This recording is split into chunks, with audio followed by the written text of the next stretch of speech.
And I would like to now move on to our next speaker, Samira Benturki Saïdi. I hope I've pronounced that right, Samira. Samira is an independent Algerian research historian, author, and editor working in the field of publishing and audiovisual production. She is an illustrator, translator, and author of historical works edited and by publishers in Europe and in the Middle East.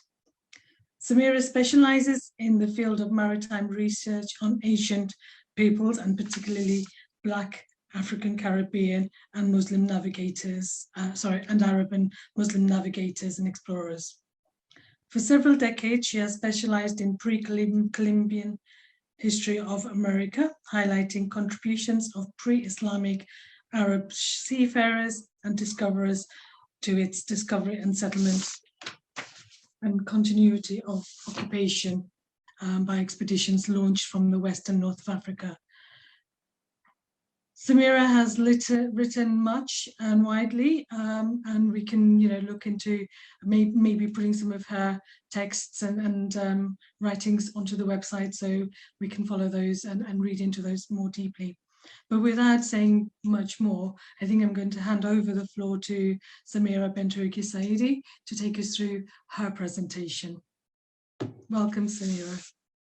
Thank you very much. Bismillah ar-Rahman ar-Rahim wa salatu wa salam ala Sayyidina Muhammad wa ala alihi wa ashabihi ajma'in. In the name of Allah, the most compassionate, the most merciful, and peace be on our beloved Prophet Muhammad, on his family and companions. My contribution is about the link that has united peoples through the divine message, which is a message of peace, of course, and by its divine origin, necessarily inclusive. My research began with the prophets and messengers sent to humanity, a journey through time and space. These studies allowed me to break the human chains that had been put in place to separate and isolate certain peoples and continents from a certain old world.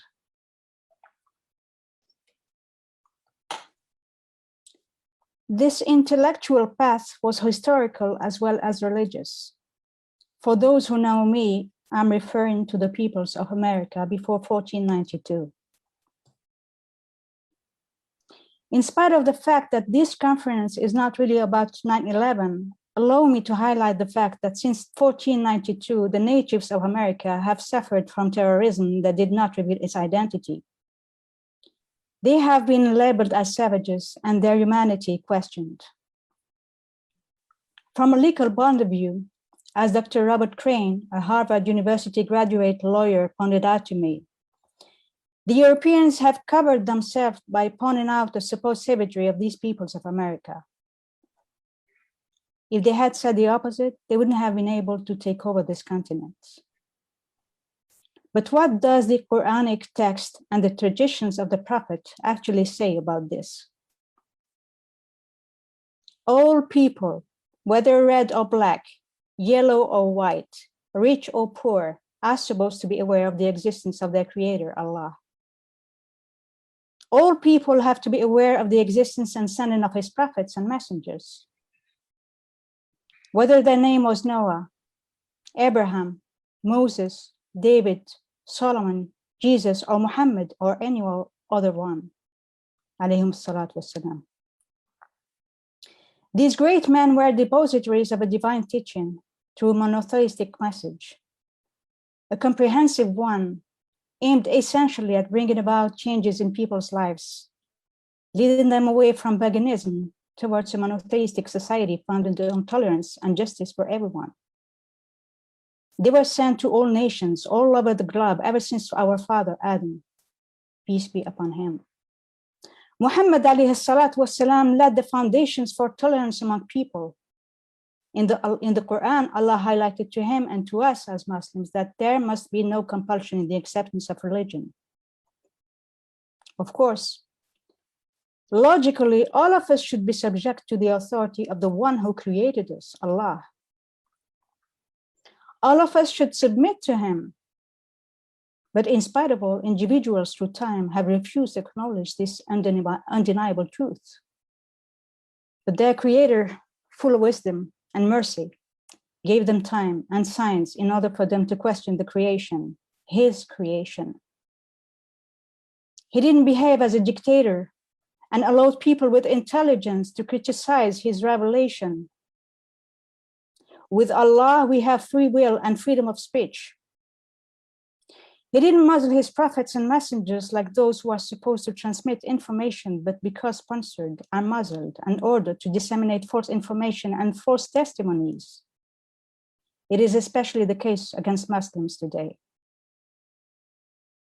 For Allah knows that we won't find any breach in his revelation, no default, no contradiction, no injustice, no persecution against humankind, nor against the fauna or the flora. When we walk, we should be careful not to crush an ant, have we been taught, regarding the time of King and Prophet Sulaiman alayhi salam. Allah gave us different examples through time, through cities, through the revelations that he had made. Not to be unfair when we render justice at the time of David alayhi salam. Not to practice usury at the time of Jesus alayhi salam. Not to kill at all times, for the one who kills a soul is considered as having killed humanity. What an unbearable burden. He didn't underline the race, color, faith of the victim. He referred to souls only. Allah told us to be fair to people and to take care of the orphans and of the weak. And who is the weak? The disabled are part of them. They have rights and we have duties towards them. Whether they are members of a family or acquaintances, whether your neighbors or visitors, but also citizens under the responsibility of leader or government. A few years ago, someone told me, why don't you read something else but the Quran, just to change your mind? She was referring to novels. She didn't understand. I'm afraid this person didn't understand what I was doing. I was having a blast with the divine book. I was really having fun, really having fun. I grew up while enjoying a free will. Neither my father, nor my mother, nor anyone else told me what to do, what to think, what to read. It was just great. Moreover, the Quran was not collecting dust in my library. It was the basis of my researches. It stimulated my wish for understanding other revelations. I read the Old and New Testaments. I was not even 20. Started making comparisons, looking for prophets and messengers in each and every book. On board of a vessel or whale, there had to be great navigators who were prophets. I was quite sure of that. I loved them all and I spoke of them in a way that made an acquaintance of mine say, you speak of them as if you knew them. I imagined the messenger of Allah, alayhi salatu wasalam, praying in Jerusalem at Al-Aqsa with 124,000 prophets and messengers behind him. All of them sent to different cities and peoples from various colors and origins. What a beautiful image. Their presence and submission to Allah, their one and unique creator and Lord, was a symbol of a nuclear force, and at the same time, they were a symbol of harmony among peoples across time and space. They were brothers in the noble sense of the term. They didn't refuse to pray behind Muhammad, the seal of the messengers, alayhi salatu wasalam, wa alayhum salatu wasalam. It had nothing to do with domination, but brotherhood between worldwide nations. There was no misinterpretation in the symbolic behind it, for there were no ignorant among them. There was nothing to fear, for ignorance is the enemy of humankind. There was no competition among them. They had common values and principles, as well as hopes for the communities. They were the perfect paradigm of respect among the nations and peoples. Moreover, Muhammad alayhi salatu wasalam had been set as a mercy to the world and not to a single community. He was a symbol of tolerance and peace among peoples, among creatures. Allah highlighted the fact that his messenger had to speak to everyone in the best way. أدعو إلى سبيل ربك بالحكمة والموعظة الحسنة. Invite all to the way of your Lord with wisdom and kind advice, and only debate with them in the best manner. thus Muhammad was concerned about Muslims as well as non-Muslims. The greatest principles established by the Quranic text revealed to him was to the respect of other communities' rights, regardless of their faith, their race. There was no discrimination whatsoever. But 600 years separated Muhammad from Jesus, alayhum as-salatu was-salam. And they were the two very last messengers sent to the children of Adam. All the children of Adam, or only those living in a part of the globe named later the Old World. I had some questions for my Lord. My Creator.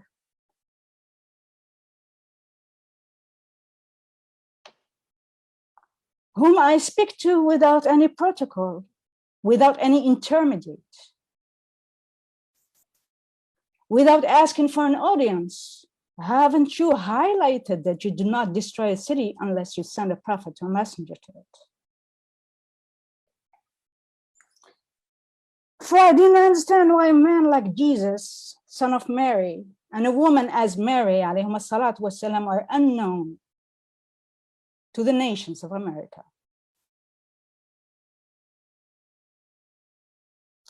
Muhammad alayhi salatu was-salam was not only a mercy to all peoples regardless of their race or faith, but also to all creatures. His teachings extended to al-jinn, to insects, birds, and animals. He commanded kindness in dealing with them and warned those who mistreated them of the punishment of hellfire in the hereafter. He was kind to everyone, including those who attempted to harm him and insulted him. I just couldn't understand that a man like Muhammad was unknown to the nations of America.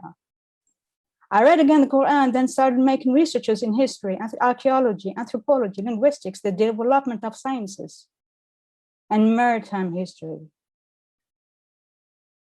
Yes, maritime history. You just can't imagine what I found out through researchers in this slate field. People across the globe have never been isolated. They have never been isolated. A common essence in all the world religions does not mean that the natives haven't received the two very last revelations sent to humankind, the gospel and the Quran. It just makes sense. However, without the Quran, without my free will and the ability to make choices granted to me by my Creator, I would have been subject to the influence of my social environment, no matter how fair or unfair it was. The divine text is fair, promotes peace and justice, including for the nations of pre-Columbian America. How do you explain the absence of indications regarding the very existence of the natives of America among Muslim scholars, despite the hadith that emphasized that the earth was shown to Prophet Muhammad and that he must have seen them and been aware of their existence? How come they have stopped their exceptional understanding and interpretation of the Quran with the scientific conceptions of Islam? I spoke to several scholars about the revelations made to the natives of America, and many of them disregarded the subject because in spite of their positions, they didn't comprehend that the revelation as the one revealed to Muhammad ﷺ had to encompass the peoples of America, for it is part of Allah's mercy to the worlds. They were also the children of Adam. God made him out of a handful of soil that had portions of all its varieties on earth. Angels were sent to earth to gather the earth that would become Adam. It was red, white, brown, and black.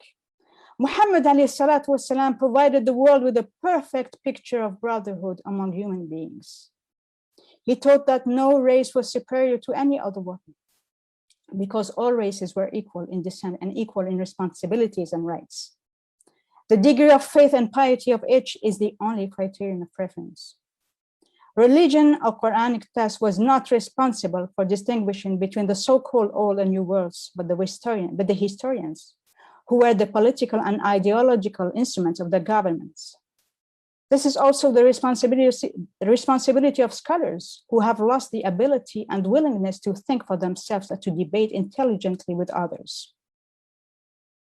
We may take into account the teachings of the ancients, but although they are still reliable for references in specific fields, we must review today what we learned yesterday. So what is the role of scholars? Is he, she supposed to be someone who accumulates knowledge that he, she dispenses according to the law of supply and demand, and according to the market in which she or he lives? Is a scholar supposed to have no interest in politics or public affairs? Is it possible to attain a position as high as that which makes these men or women scholars while serving the interests of the political or financial world? Isn't there supposed to be some kind of Hippocratic oath to be applied in all fields and above all in the fields of religion? Aren't scholars supposed to serve the interests of humanity as a whole, whether these human beings are Jews, Christians, Muslims, atheists, or whatsoever? Is it possible to apply this knowledge for the interest of some people while depriving others of its blessings?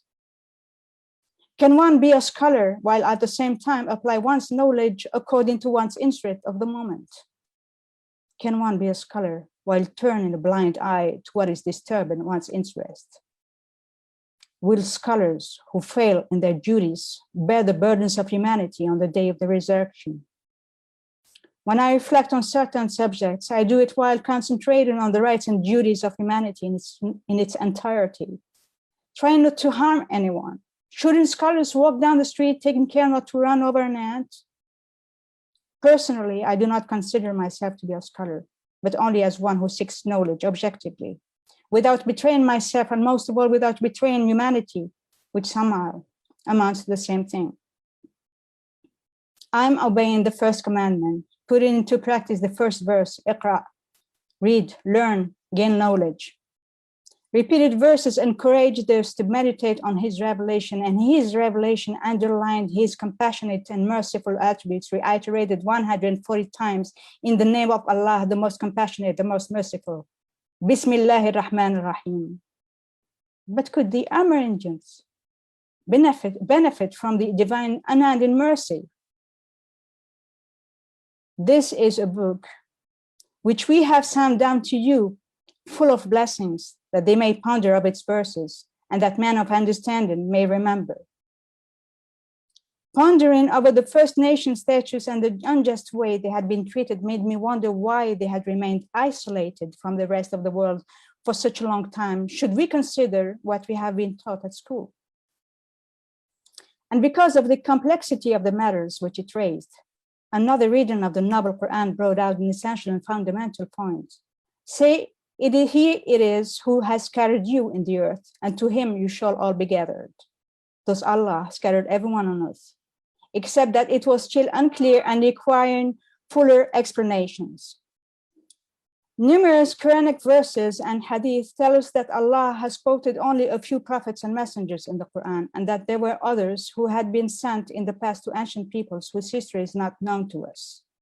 Verily, we have sent the revelation to you, O Muhammad, as we send the revelation to Noah and the prophets after him. We send the revelation to Abraham, Ismail, Isaac, Jacob, and Al-Asbad, Jesus, Job, Jonah, Aaron, and Solomon. And to David, we gave the Zabur, the Psalms. And messengers we have mentioned to you before, and messengers we have not mentioned to you. And to Moses, Allah spoke directly.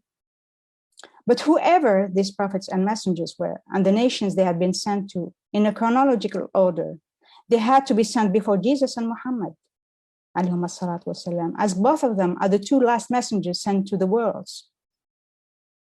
Consequently, the divine verses raised a countless amount of questions. Were the Native Americans included? Did he scatter all the peoples, all the creatures? Were the Native Americans part of the nations who had received the divine revelation? Who were their prophets and messengers? Were the first nations of America part of the children of Adam?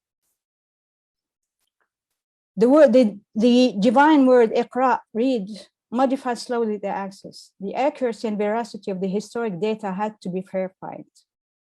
Something or someone was missing from the annals of pre-Columbian America.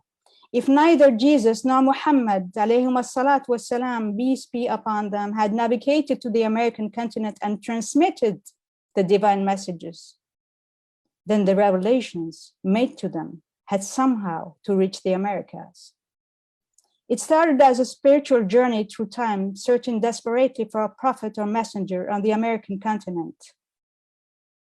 Asking myself questions I couldn't answer, but devouring every single book I could lay my hands on. I started collecting them from all over the world. If God Almighty is not partial to his creatures with regard to material blessings like fresh air, rain, sunshine, why should he be partial in regard to his spiritual blessings, the guidance of God? He has not been partial. There is no nation or language group on earth who does not know God by some name. This knowledge was given by the Creator himself through the lips of his chosen messengers. The names of a very few of these messengers we know. The rest have been lost or clouded in superstition, wrote Ahmad Didat. Indeed, it all started with a man whom Allah sent to humankind from time immemorial. And in order to discover a path leading to at least one of them in the so-called New World, I chose the maritime route to America, hoping to see a prophet on his way to submitting the Native Americans to the Creator of the universe, Allah. For everyone is supposed to know his Creator. The road that used to be ahead of me was full of difficulties and required efforts, but I was determined to find them. This is the reason why the difficulties didn't stop me, nor block the roads, paths, or ways that could lead me to them, in spite of the different problems that I had to face with.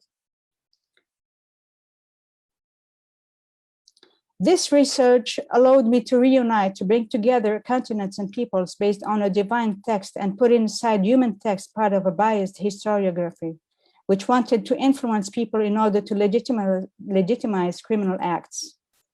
For almost 2 years afterwards, I carried out this research with a man who has left us today, but whose legacy will continue to be disseminated. Let me share with you what Dr. Robert Crane, rahimahullah, wrote. One source, according to my family's tradition, is the Aniwaya clan. Of the original seven Cherokee clans, 3 were officially disestablished by the federal government in 1905, when the Cherokee system of representative government was abolished in favor of a single chief appointed by the President of the United States, and when the Cherokee religion was declared to be subversive and was officially abolished. One of the 3 was the Aniwaya, which means clan of the wolf.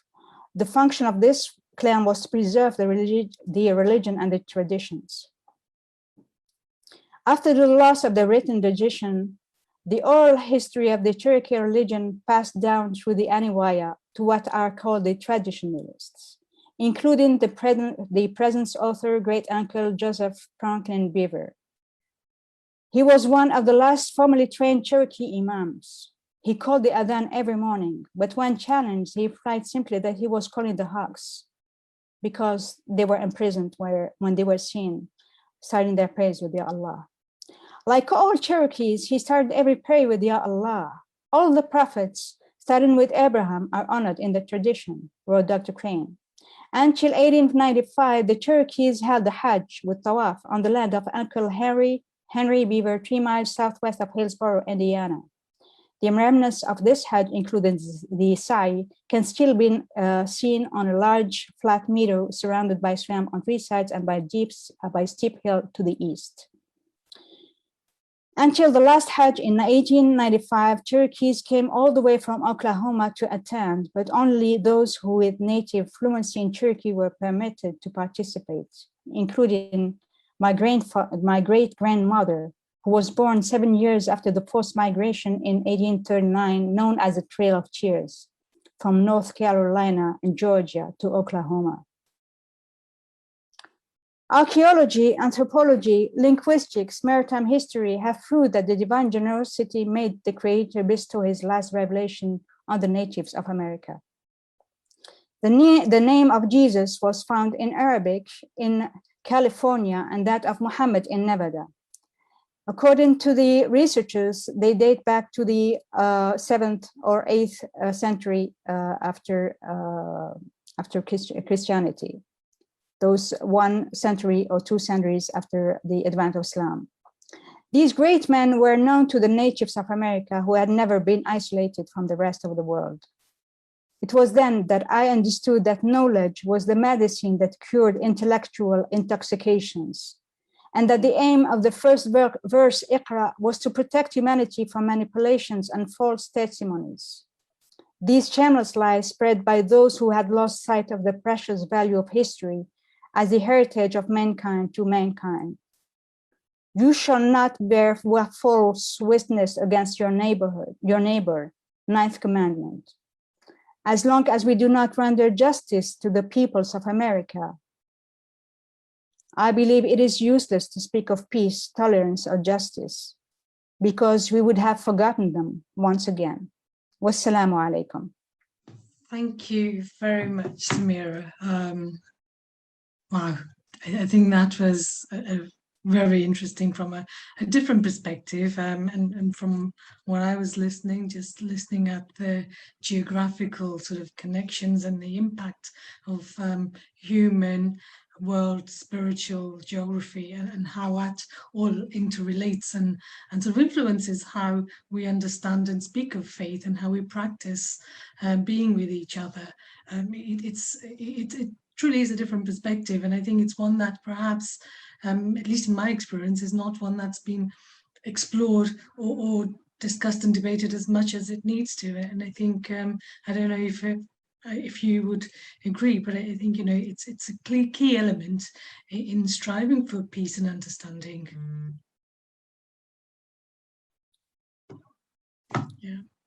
Are you talking to me? Or? I am, sorry. Oh, okay, sorry. Yeah, I thought that you were speaking to somebody else. No, sorry, Samira. I was just saying. I believe it's very important because for me, after all these researchers and after more than 30 years trying to find the traces, the path of prophets and messengers on the American continent, and knocking at all doors without any help from anyone. Yeah.